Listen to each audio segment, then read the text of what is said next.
जी बस प्लीज अंगूठियां ठीक कर लो मैं अपनी।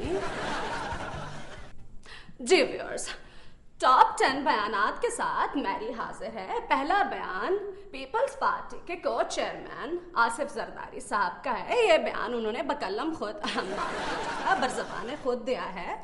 सदारती तर्जमान कहीं और मसरूफ होंगे, वैसे भी सदारती तर्जमान का काम तो तरदीदें करना होता है। आसिफ जरदारी साहब फरमाते हैं कि हम नवाज शरीफ से महाज आराई नहीं चाहते, नवाज शरीफ साहब चाहते हैं तो ये और बात है। ये खैर उन्होंने नहीं कहा।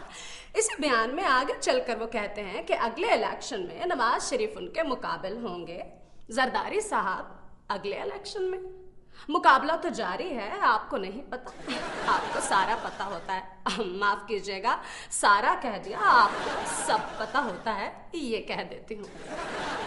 और दूसरे नंबर पर जो बयान आया है वो ANP के जाहिद खान का है, जो उन्होंने गिला किया है कि अमेरिका के वजीर दिफा सवात का दौरा कर चुके हैं और हमारे वजीर दिफा को अभी तक तौफीक नहीं हुई। इसके अलावा उनका ये भी कहना है कि अहमद मुख्तार साहब दिफा के काम और PIA के वजीर ज़्यादा लगते हैं। क्यों? ये क्यों कहा उन्होंने? देखिए, अगर PIA का कोई वजीर होता तो उनके ये हालात होते। अब माफ कीजिएगा, क्या कहा आपने? इससे बुरे हालात होते। नहीं जी, देखिए ऐसी बात नहीं है। हमारी हुकूमत के खिलाफ प्रोपेगेंडा भी तो किया जा रहा है ना। जाहिद खान ने शौकत तरीन के बारे में भी अपनी राय का इजहार किया है कि अगर वो इलेक्शन लड़ें तो उनकी अहलिया भी उन्हें वोट नहीं देंगी। तरीन साहब, ये घर की बातें कौन बाहर निकाल रहा है, जरा इस पर भी तवज्जो दें।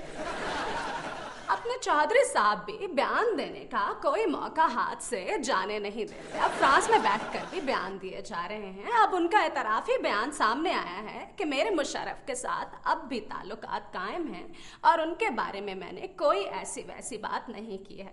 चौधरी साहब, अवाम जानती है कि इतना लंबा साथ एकदम कैसे ख़त्म हो सकता है। बातें तो आपने की हैं, लेकिन फ्रांस में बैठकर आप ये बयान दे सकते हैं, क्योंकि जब आप ये बात कर रहे होंगे तो मीडिया यही समझ रहा होगा कि फ्रांसीसी में कोई बात की जा रही है।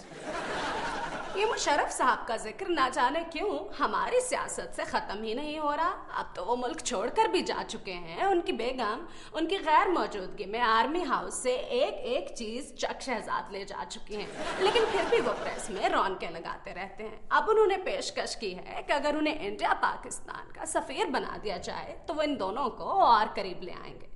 मुशर्रफ साहब, हमारी सरहद हर तरफ से तो इंडिया से मिली हुई है, अब इसे और आप कितना करीब लाना चाहते हैं? कुछ लोगों का ख्याल है कि वो अपने 2 साल पूरे कर रहे हैं, क्योंकि सरकारी मुलाजमत से रिटायरमेंट के 2 साल के बाद ही कवानीन किसी रिटायर्ड शख्स को सियासत में हिस्सा लेने की इजाज़त दे सकते हैं। लेकिन जो लोग ये समझ रहे हैं वो ये क्यों भूल जाते हैं कि इस कानून की धज्जियाँ तो उन्होंने उसी वक्त बखेर दी थी जब फौज की मुलाजमत के दौरान उन्होंने सदारती इलेक्शन लड़ डाला था। खैर, उस वक्त तो हालात कुछ और थे, सब कुछ उनके हाथ में था, गलियां सुंजियां थी और विचराजा यार ही फिर रहा था। अब वो बहारें कहाँ? और इन टॉप 10 बयानात के साथ ही मैरी को अगले हफ्ते तक के लिए इजाजत दीजिए। अपना और अपनी ऐनकों का बहुत ख्याल रखिएगा, क्योंकि बाहर धूप बहुत है। अल्लाह हाफिज।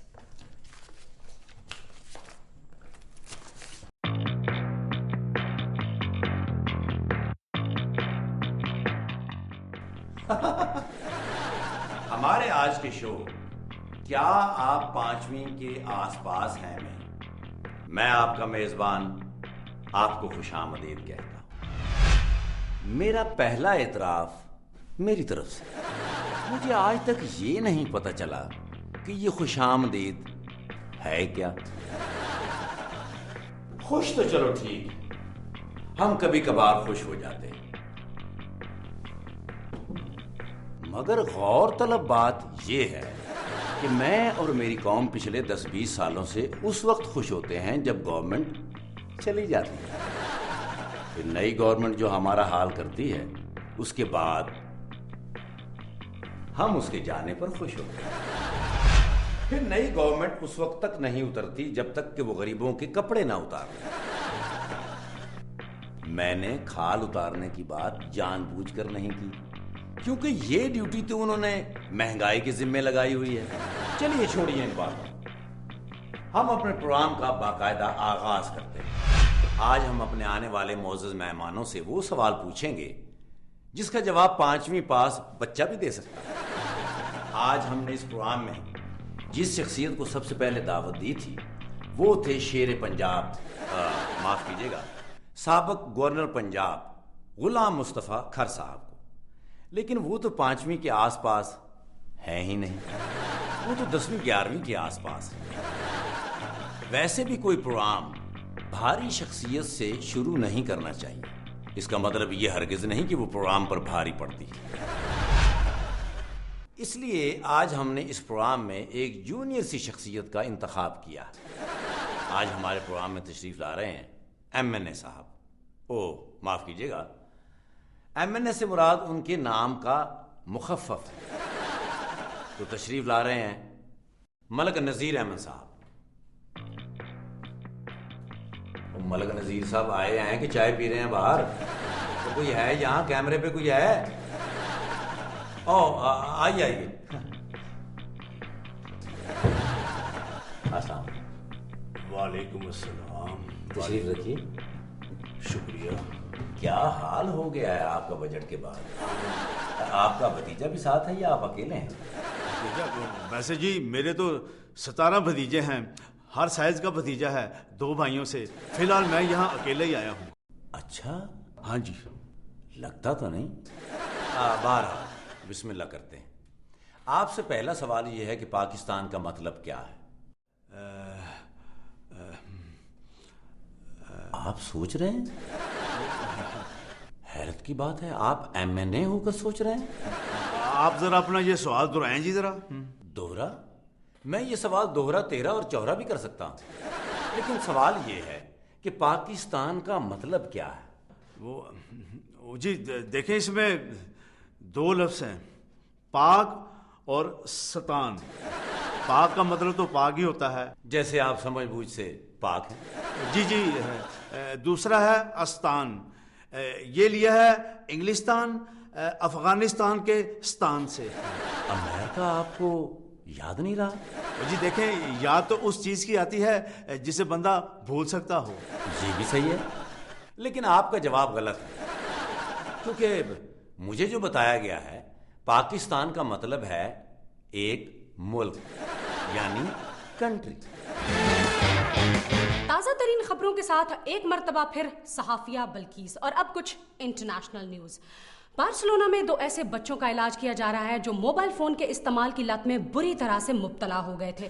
امید ہے بہت جلد یہ علاج پاکستان میں بھی انٹروڈیوس کرایا جائے گا، اور یہ بھی امید ہے کہ بہت جلد ٹیلی فونک خطاب کے علاج کی نوبت بھی آ جائے گی۔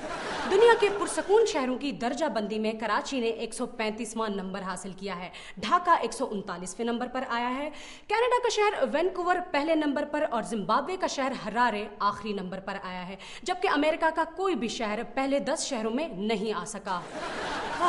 قرار لوٹنے والے تو قرار کو ترسے۔ یہ میں کیا کہہ رہی ہوں، معاف کیجیے گا۔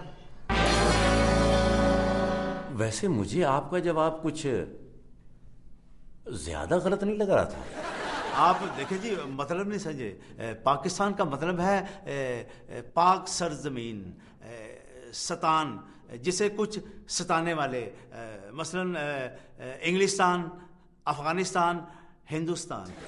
بڑا مشکل جواب ہے یہ، پر مجھے جو بتایا گیا ہے ہم اسی کو ہی صحیح مانیں گے۔ اچھا آپ یہ بتائیے کہ پاکستان کہاں ہے؟ پھر سوچ رہے ہیں آپ؟ ویسے نام کا اثر آپ کی شخصیت پر نہیں ہے۔ دیکھیں جی، یہ دنیا کے نقشے پہ ہے۔ نہیں، پاکستان میں ہے۔ تالیاں۔ مگر جی پاکستان میں تو پنجاب، سندھ، بلوچستان اور سرحد ہے۔ چلے چھوڑیں، آپ یہ بتائیں کہ امتحان میں نقل کرنے کا صحیح طریقہ کیا ہے؟ بندہ خود حال میں بیٹھ کے خود حل کرے۔ نہیں، نقل لگانے کا صحیح طریقہ یہ ہے کہ نقل صحیح طریقے سے لگائی جائے، یعنی خود لگائی جائے، کسی اور پر بھروسہ نہ کیا جائے۔ اچھا آپ یہ بتائیے کہ اے پی سی کسی مسئلے پر غور کرنے کے لیے بلانی چاہیے یا غور کرنے کے بعد جو مسئلے پیدا ہوتے ہیں ان پر غور کرنے کے لیے بلانی چاہیے؟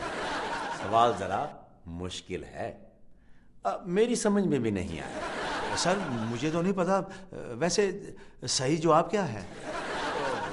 اچھا چھوڑیے، تو ناظرین یہاں ہم لیں گے ایک بریک کے بعد ہمارے ساتھ دوسرے مہمان ہوں گے۔ بھائی صاحب جانے سے پہلے آپ نے جو مجھ سے سوال کیے تھے ان کے جواب تو بتا دیں۔ ان کے جواب میں آپ کو SMS کر دوں۔ اب تو اس کے اوپر بھی 20% ٹیکس لگ چکا ہے۔ چلیے اگر مجھے ان کے صحیح جواب معلوم ہو گئے تو میں آپ کے گھر تک پہنچا دوں۔ شکریہ بہت بہت۔ کوئی ایسی بات نہیں۔